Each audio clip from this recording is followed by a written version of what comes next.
দেখবেন রাইসটাকে, আশা করছি আপনাদের ভালো লাগবে।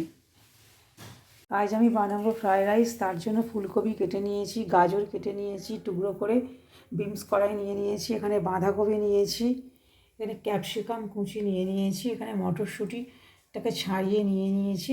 এবার এইগুলোকে আমি এক এক করে তেল দিয়ে কড়াতে ভেজে নেব, তারপরে আবার ফিরছি আমি।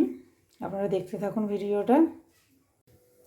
আমার সব সবজিগুলো এখানে ভাজা হয়ে গিয়েছে, ভেজে তুলে রেখেছি। এখানে ভাতটাও হয়ে গিয়েছে। দেখুন, ভাতটার মধ্যে আমি লবণ দিয়ে দিয়েছি এবং লবঙ্গ, এলাচ, দারুচিনি ওর মধ্যে দিয়ে দিয়েছি।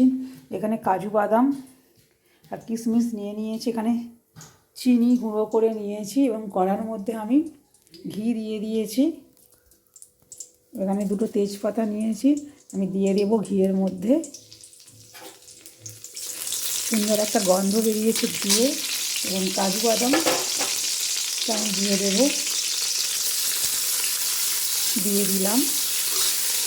এগুলো একটু ভেজে নেব আমি।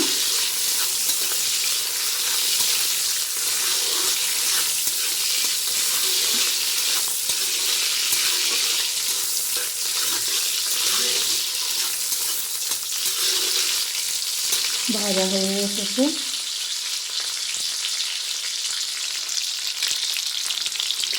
এবার ভাতটাকে আমি দিয়ে দেবো।